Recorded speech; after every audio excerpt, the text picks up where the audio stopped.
Prosecution witness list grows in Trump's Fulton County election case. Atlanta, a prominent conspiracy theorist and the chairwoman of the Republican National Committee are among the latest to make District Attorney Fani Willis witness list for the trial of former Trump attorneys Kenneth, Chesebro and Sidney Powell later this month.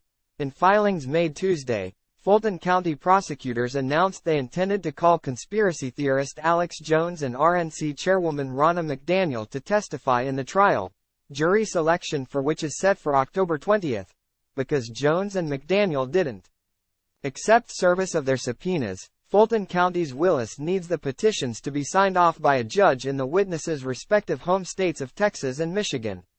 The petitions filed with Fulton County Superior Court Judge Scott McAfee are the first step in that process. In the filing, prosecutors said Jones, who built an empire broadcasting baseless conspiracy theories ranging from accusations that the government controls the weather to mass shootings being staged by actors, would testify in the case against Chesebro. Chesebro faces 7 felony charges in the sprawling racketeering indictment and is accused of being the mastermind behind the plan to impanel illegal slates of Donald Trump electors in Georgia and other states despite evidence that the former president lost the 2020 election. According to the filing, Chesebro was beside Jones on January 6, 2021, as they marched with thousands in a pro-Trump mob to the U.S. Capitol in an attempt to disrupt and delay Congress's certification of the presidential electoral count. Alex Jones will provide evidence to the jury of Kenneth Chesebro's involvement in the conspiracy, including, without limitation, as it relates to his participation in the march on the Capitol on January 6, 2021. Prosecutors wrote. The filing also said Jones could testify to communications between himself, Chesebro and others that would show coordinated efforts to overturn the 2020 election.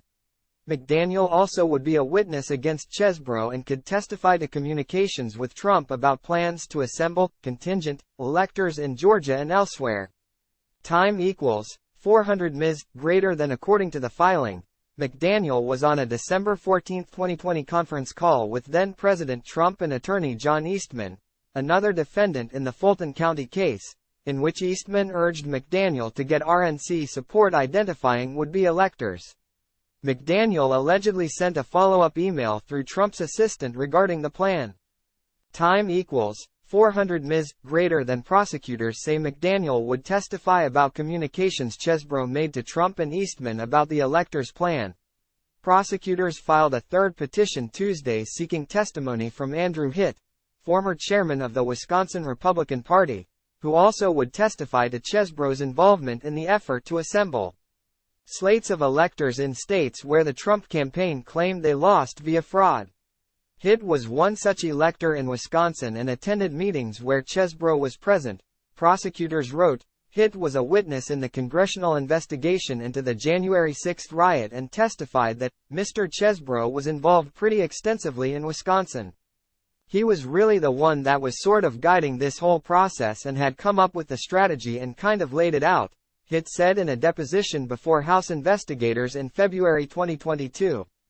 The petitions add to the list of known witnesses whose testimony the state is seeking for the upcoming trial. Last week, Willis's office made similar filings petitioning the court for testimony from Boris Epshteyn, a lawyer in Trump's inner circle, and former Atlanta libel attorney Lynn Wood. The documents were filed in the middle of a 2.5-hour-long procedural hearing before McAfee on Tuesday afternoon, during which Chesebro's attorneys argued for the case's dismissal and, short of that, for certain key evidence to be excluded due to attorney-client privilege. McAfee appeared skeptical of Chesebro's argument that the U.S. Constitution's Supremacy Clause demanded that the state charges against him be dismissed. Instead, the Fulton judge suggested that the issue was best debated during the trial, as well as the argument from Chesebro's lawyers that their client's conduct should be considered protected speech under the First Amendment. The judge didn't suggest how he'd rule on whether certain legal memos Chesebro authored about the alleged electors scheme should be excluded from prosecutors' presentation to jurors due to attorney-client privilege. He instead asked for Chesebro's team to first submit additional evidence privately that could speak to Chesebro's relationship with the Trump campaign. Copyright 2023 The Atlanta Journal-Constitution. Visit at ajc.com. Distributed by Tribune. Content Agency, LLC. Click here to read more from the Gazette.